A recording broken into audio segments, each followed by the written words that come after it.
ऐसे मैं आपको बात बता देता हूँ, ऐसे सिस्टम नहीं चलेगा। ऐसे सिस्टम नहीं चलेगा। उस दिन कितने डॉक्टर थे सुबह, मुझे उठ के बताओ। बड़ी त्रासदी हुई, 22 लोगों ने जान गंवा दी। आपने शाम तक सारे के सारे लोग यहाँ से रेफर कर। आपको भी पता है, कुछ मुझे भी पता है। मुझे भी काफी टाइम यहाँ पे हो गया। 2-3 चीजें, पुलिस के लोग भी यहाँ हैं। एक तो पहली जो भी ओवरलोड गाड़ी, लोगों ने भी शिकायत की, पुलिस स्टेशन के बाहर से निकली, चौकी के बाहर से निकली, या उस साइड से भी आती है। हमारे कौआ में भी चौकी है, तो लिहाजा उन सबको सतर्क किया जाए कि क्या वो गाड़ियों में देख रहे हैं। ये 15 दिन चलान चल रहे, 15 दिन के बाद फिर से वैसा ही होना शुरू हो जाएगा। और एक ये जो प्राइवेट व्हीकल्स हैं, इनकी यूनियन का बहुत बड़ा नेक्सस चलता है। गवर्नमेंट गाड़ी लगने नहीं देते ये, जिसकी वजह से गवर्नमेंट गाड़ी को टाइम ही नहीं देते ये, और अपनी मनमानी करते हैं। हमने देखिए यहाँ पे स्लीपर स्टार्ट की रामनगर से, और सब ने एकजुट होकर कर दिया कि यहाँ स्लीपर नहीं चल सकती। हालांकि रोड खराब बना है, मगर इतना कम रोड नहीं है कि उसमें गाड़ी नहीं चल सकती। एक चीज वो है कि आप भी अपना काम जो है वो सही ढंग से हो। दूसरी बात है, मैंने बार बार बोला है, PMGSY के लोग इधर नहीं है। मैंने असेंबली में भी ये बात उठाई थी कि जो डिफेक्टिव लायबिलिटी पीरियड है कंट्रैक्टर का, जितने भी हमारे रोड है सब गारंटी में है और सब खराब है। सब में वो कंट्रैक्टर क्यों नहीं काम करते, मुझे ये नहीं समझ आता। मैं बार बार इनको बोला, ये केला का रोड है, पिछले लगभग 5 साल उसका गारंटी पीरियड है। बार बार नोटिस देने के बाद भी कंट्रैक्टर काम नहीं कर रहा। तो इतना डिपार्टमेंट क्यों, मुझे नहीं लगता, बेबस है कि खड्डे भी डिपार्टमेंट नहीं भरवा पाते। तो ये किसी न किसी को तो काम करना है।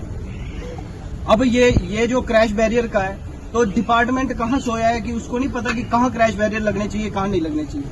कैसे कंट्रैक्टर्स को पैसे कैसे दे दिए, कैसे उनके सेफ्टी स्टैंडर्ड आपने ओके कर दिए। तो इसका मतलब दोनों ही चीजें होती हैं, जहाँ तो डिपार्टमेंट की कोई साझगांठ है और जहाँ तो कंट्रैक्टर आपकी बिल्कुल सुनता ही नहीं।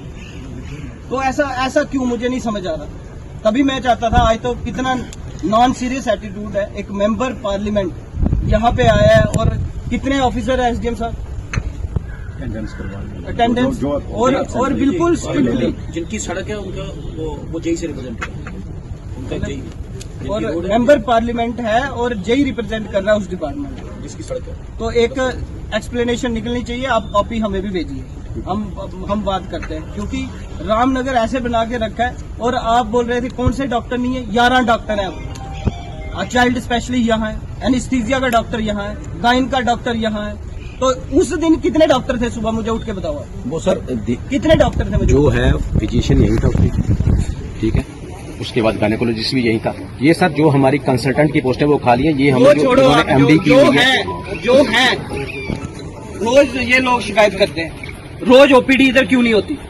OPD तो रोज कोई OPD नहीं होती इधर, होती है, कोई OPD नहीं होती। आपको कैसे पता होगा? आप खुद नहीं होते इधर। आप उस दिन खुद 12 बजे आए हो।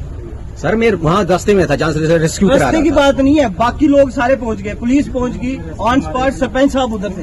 आप क्यों नहीं पहुँचे? सर उस साइड से था, मेरी गाड़ी उधर। आप बैठिए। इतने लोग हमारे यहाँ प्लीज, अब तो झूठ मत बोले आप। नहीं झूठ की एक मिनट, हम वहाँ पे हमें दिखने चाहिए थे। आप हमें SHO साहब दिखे हैं, SDPO साहब दिखे, पीछे था ना। मेरे को प्रॉब्लम है, यहाँ मैंने कैलिबर लगाया हुआ है इधर। आप जम्मू से पैदल नहीं आ रहे थे। आप मेरी बात सुनो, 11 डॉक्टर है जी यहाँ। सर। रोज मेरे पास शिकायतें आती है कि जब भी ये जाते हैं डॉक्टर उधर नहीं है। सर डॉक्टर सभी उधर होते हैं। अब शिकायतें तो ये तो चलती रहेंगी, चलती क्यों रहेंगी? सारी उधर रहेंगी, चलती। गायनेकोलॉजिस्ट उधर है, फिजिशियन उधर है, पेडियाट्रिशियन उधर है। जो हमारे पास आया तो हम उससे फ्री दे रहे हैं। हॉस्पिटल में डॉक्टर नहीं होता। ये सर कागज में डॉक्टर होता है, हॉस्पिटल में डॉक्टर क्यों नहीं होता सर? आप देख लीजिए। सही बात कर रहे हैं ये सारे लोग उठ के किसी को भी पूछ लो। ऐसे मैं आपको बात बता देता हूँ, ऐसे सिस्टम नहीं चलेगा, ऐसे नहीं चलेगा। ये मैंने बोल दिया। ये इतनी बड़ी त्रासदी हुई, 22 लोगों ने जान गंवा दी। आपने शाम तक सारे के सारे लोग यहाँ से रेफर कर दिए। ट्रीटमेंट किसका किया? सर जो हमारे पास सिख थे हमने वो रेफर कर दिए। जो सर मामूली इंजर्ड थे उन्हें हमने यहाँ रखे। देखने वाले लोग इधर नहीं थे, डेड बॉडीज को देखने वाले लोग इधर नहीं थे।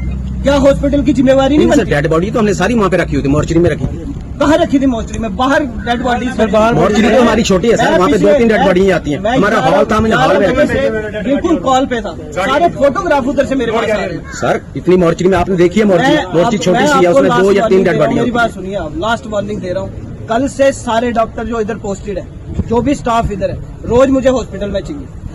रोज हॉस्पिटल में सभी होते हैं। ये फहमी किसी ने दी है, गलत फहमी नहीं है। आप बैठिए। आप BMO साहब, इसका मतलब कि हम सब झूठे हैं, आप सच्चे हैं। ऐसे नहीं चलेगा। अब 22 लोगों ने जान कर चली गई, वो बच्ची बच सकती थी अगर वो टाइमली रेफर उधमपुर हो सकती।